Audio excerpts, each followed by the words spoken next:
ప్రభువైన యేసుక్రీస్తు నామమున మీ అందరికీ నా హృదయపూర్వకమైన వందనాలు చెల్లిస్తూ ఉన్నా. దేవుని కృప మీ అందరిపై ఉండును గాక. ఆమేన్.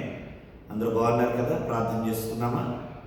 మహాకరుడు అయిన మా పరలోకపు దేవా, నిన్ను సన్నుతిస్తూ ఉన్నా.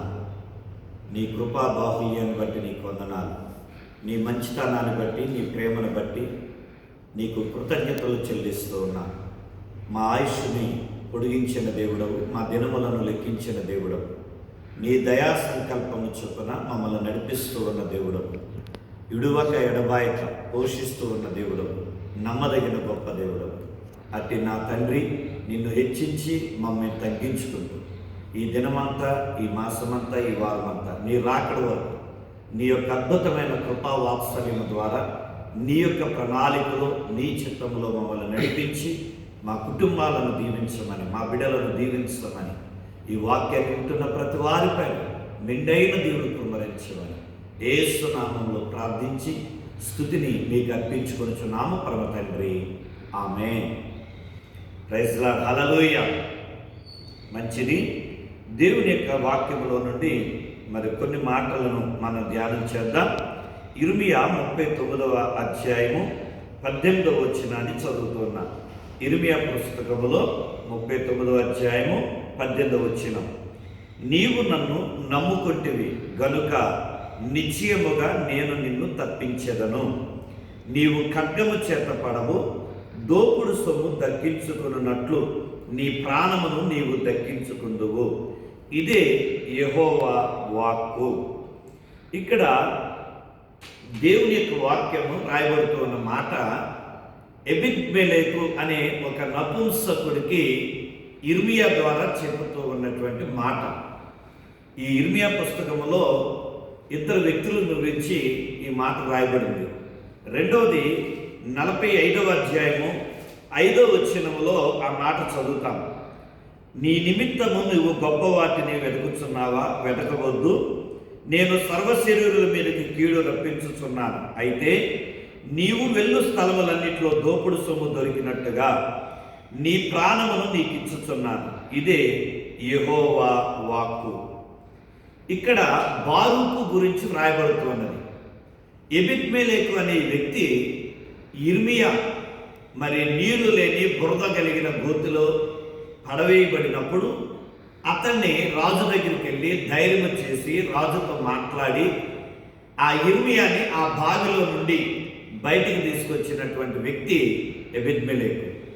అలా ఆయన దేవుని సేవకుడి పట్ల, ప్రవక్త పట్ల ఆయన చూపించిన ఆ ప్రేమను బట్టి దేవుడు ఏమంటూ ఉన్నాడంటే, నీవు వెళ్ళు ప్రతి స్థలములో కూడా, నువ్వు ఉన్న ప్రతి స్థలములో ఏ శత్రువులు వచ్చి నీ దేశాన్ని నాశనం చేసినా, ఏ శత్రువుల ద్వారా అయినా బబులోనీలు వచ్చినా, ఇంకొకరు వచ్చినా, వారి వచ్చి నీ మీద దాడి చేసినప్పుడు వారిలో నుండి నీ ప్రాణమును రక్షించి నేను నిన్ను కాపాడుతా అని వాగ్దానం చేస్తూ ఉన్నాడు ఎబిద్మెలెకు దేవుడు.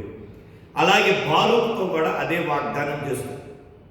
ప్రియమైనటువంటి వాళ్ళారా, ఈడ ఈ వాగ్దానం చేయటానికి మరి దేవుడు తన ప్రాణాన్ని రక్షించడానికి కారణం ఏంటంటే, ఈ వ్యక్తులు దేవుని మీద ఉంచిన విశ్వాసాన్ని బట్టి మనం దేవుని మీద నమ్మకం ఉంచాలి.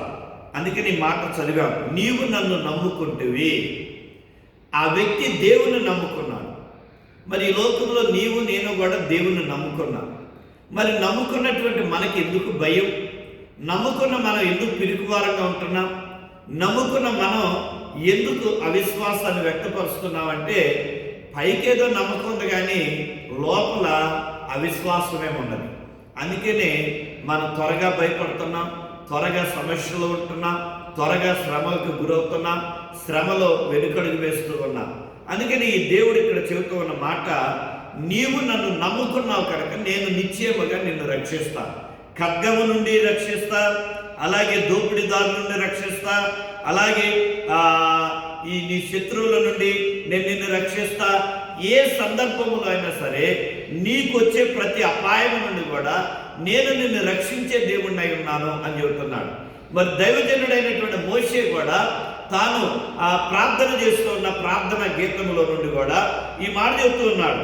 ఏమనంటే 91వ కీర్తన 14వ వచనములో, అతడు నన్ను ప్రేమించుచున్నాడు గనక నేను అతన్ని తప్పించెదను. ఎవరైతే దేవుణ్ణి ప్రేమిస్తారో వారు మరణము నుండి తప్పించబడతారు. వారు మరణములో చిక్కుకొనకుండా ఆ మరణము నుండి విడిపించబడతారు. ఏ మరణం ఇది? ఈ లోక సంబంధమైన మరణమా? దాని గురించి ఇక్కడ వ్రాయబడట. ఇక్కడ వ్రాయబడిన మరణం ఏంటంటే రెండవ మరణం, అనగా నరకము. ఏ వ్యక్తి అయితే ప్రభువుని ప్రేమిస్తారో, ఏ వ్యక్తి అయితే దేవుని యొక్క ప్రేమ చేత ప్రేమించబడతారో ఆ వ్యక్తి నరకము నుండి తప్పించబడేవాడై ఉన్నాడు. దేవునిని ప్రేమించినటువంటి వాడు, దేవునిని నమ్మనటువంటి వాడు అక్కడ నరకంలో వేయబడతాడు. కనుక ఈ రోజున నీవు నరకం నుండి తప్పించబడాలి అంటే నీవు నీ యొక్క పుణ్య కార్యాలను బట్టో లేదా నీ యొక్క మంచి కార్యాలను బట్టో కాదు, నీ యొక్క విశ్వాసము దేవుని మీద ఉంచాలి. అదే సమయంలో నీ మంచి కార్యాలను కూడా నువ్వు కలిగి ఉండాలి. విశ్వాసం ఉండి మంచి పనులు లేకపోయినా నువ్వు నరకం నుండి తప్పించబడవు. అలాగే మంచి పనులు చేస్తూ ఒకవేళ దేవుని మీద విశ్వాసం లేకపోయినా నీవు దేవుని రాజ్యంలోనికి చేరలేవు, నరకం నుండి తప్పించబడదు. అందుకనే నరకం నుండి తప్పించబడాలి. నువ్వు దేవుని యొక్క రాజ్యంలో ఉండాలంటే నీకు పరిపూర్ణమైన విశ్వాసం ఉండాలి. అలాగే నీ క్రియలు కూడా మంచివై ఉండాలి. ఈ వ్యక్తి దేవుని ప్రేమిస్తున్నాడు కనుక దేవుడు అంటున్నాడు, నేను అతను తప్పిస్తాను అని చెబుతున్నాడు. అంత మాత్రమే కాదు, అతడు నన్ను ఎరిగినవాడు, అతడు నా నామాన్ని ఎరిగినవాడు కనుక నేను అతని ఘనపరుస్తా, నేను అతన్ని హెచ్చిస్తా. యెషయా ప్రవచనంలో కూడా జ్ఞాపకం చేశాడు, ఆయన ఉన్నతమైన స్థలములోకి పెట్టి ఎక్కిస్తానని ఆయన వాగ్దానం చేసిన దేవుడు. కనుక మరి ఉన్నతమైన స్థలము సియోనులోకి మన నడిపిస్తానని వాగ్దానం చేసిన గొప్ప దేవుడు ఆయన. కాబట్టి మనం ఆయన నామాన్ని, ఆయన నామము అన్ని నామముల కన్నా పైనామం యేసు నామం. యేసు అనగా రక్షకుడు, క్రీస్తు అనగా అభిషిక్తుడు. కనుక ఇదిగో నిన్ను రక్షించడానికి నియమించబడిన వాడు ప్రభువైన యేసుక్రీస్తు. ఎవరైతే యేసుక్రీస్తుని ఎరిగి ఉన్నారో వారు ఎక్కడ మరణము నుండి తప్పించబడతాడు. అలాగే వారు ఘనమైనటువంటి స్థితిలో, ఉన్నతమైన స్థితిలో వారు ఉంటారు అని దేవుడు ఇక్కడ సెలవిస్తూ ఉన్నాడు. అంత మాత్రమే కాదు, అతడు నాకు మొరపెట్టగా నేను అతనికి ఉత్తరం ఇస్తాను. నువ్వు దేవుని ఎదుట నమ్మకస్తుడివై ఉండి నువ్వు దేవుని నమ్మినప్పుడు ఆయన నిన్ను తప్పించడమే కాదు, ఆయన నిన్ను హెచ్చించడమే కాదు, నీకు జవాబిస్తానంటున్నాడు.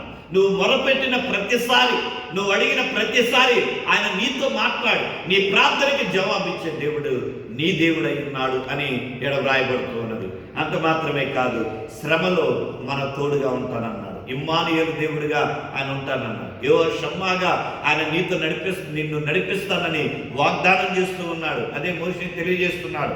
అంత మాత్రమే కాదు, నిన్ను ఆ శ్రమలో నుండి నీ తోడుకుంటమే కాదు, ఆ శ్రమలో నుండి నిన్ను విడిపించి నిన్ను గొప్పవాడిగా చేస్తానన్నాడు. యోబుని ఎలాగే శ్రమ నుండి విడిపించి అతన్ని రెండింతల ఆశీర్వాదాలతో ఆశీర్వదించాడో అలా నిన్ను కూడా గొప్పవాడిగా ఆశీర్వదిస్తానని వాగ్దానం చేస్తూ ఉన్నాడు. అంత మాత్రమే కాదు, ఆడ వ్రాయబడుతున్న మరి ఒక మాట, దీర్ఘాయువు చేత నిన్ను తృప్తిపరుస్తా. దేవుడు మన ఆయుష్ ఎన్ని దినాలైతే, ఎన్ని సంవత్సరాలైతే ఈ లోకంలో ఉంచాడో ఆ దీర్ఘాయుష్ను పొందే వరకు కూడా ఆయన నిన్ను కాపాడుతూ, ఆయన నిన్ను పోషిస్తూ, ఆయన నీ తోడుగా ఉండి, ఆయన నీ ప్రతి మార్గంలో ప్రతి అపాయమును తప్పించి నీ ప్రాణాన్ని నీకు అనుగ్రహిస్తూ ఆయన నిన్ను రక్షిస్తాను అని దేవుడు వాగ్దానం చేస్తూ ఉన్నాడు. కనుక మనం నమ్మితే ఆయన మనలను ప్రాణాపాయసు నుండి తప్పించగలిగిన దేవుడై ఉన్నాడు. ఆ తర్వాత మరొక మాట రాయబడుతూ ఉన్నది కదా, ఆ ప్రకటన గ్రంథము 8వ అధ్యాయము, ప్రకటన గ్రంథం 8వ అధ్యాయంలో కూడా మనం ఈ మాటను చూడొచ్చు. చూడండి, 8వ అధ్యాయము 13వ వచనంలో, మరియు నేను చూడగా ఆకాశ మధ్యమున ఒక పక్షిరాజు ఎగురుచు బోరలు ఊదబోచున్న 3 దూతల బోరల శబ్దములను బట్టి భూనివాసులకు అయ్యో అయ్యో అయ్యో అని గొప్ప స్వరముతో చెప్పుట వింటుని. వారు ఈ యొక్క ప్రార్థన గ్రంథం శ్రమల గురించి ఆ పాత్రలు, ముద్రలు, బోరలు, 7 పాత్రలు, 7 బోరలు, 7 దేవదూతలు, మరి ఇవన్నీ కూడా ఒక్కొక్క బోర ఊదినప్పుడు, లేదా ఒక్కొక్క ప్రార్థన కుమ్మరించబడినప్పుడు, ఒక్కొక్క దూత వచ్చినప్పుడు ఎలాంటి శ్రమలు భూలోకంలోకి వస్తున్నాయో అవన్నీ కూడా ఈ ప్రకటన గ్రంథంలో చూస్తాం. టైం లేదు కనుక సింపుల్గా ఈ 13వ వచనంలో అలాంటి శ్రమల్లో వారు ఏం చేస్తున్నారు? అయ్యో అయ్యో అయ్యో అని వారు కేకలు పెడుతూ ఉన్నారు. భూ నివాసుల మీదకి వస్తూ ఉన్న దేవుని యొక్క ఉగ్రత, దేవుని యొక్క తీర్పు ఆ ప్రజలు చూసి వారు కేకలు పెడుతూ ఉండగా, అలాంటి పరిస్థితిలో నీవు దేవుని నమ్మి ఉన్నట్లయితే ఆ నమ్మికను బట్టి, ఆ విశ్వాసాన్ని బట్టి, ఇదిగో 91వ కీర్తన 14 నుండి మనం చూసాం. ఇర్మియా 39వ అధ్యాయం 18వ వచనంలో, 45వ అధ్యాయం 5వ వచనంలో ఆ భక్తులను ఎలాగైతే వారి ప్రాణాన్ని దక్కించుకుంటారని చెప్పాడు, అలాగే మోషే ప్రార్థనలో ఆ 91వ కీర్తన 14 నుంచి మనం ఆయన ఎరిగి, ఆయన మొరపెట్టి, ఆయన వెంబడించడం ద్వారా మనము కూడా ఆ భూ నివాసుల మధ్యలో ఆ శ్రమల నుండి మనం తప్పించబడతాం.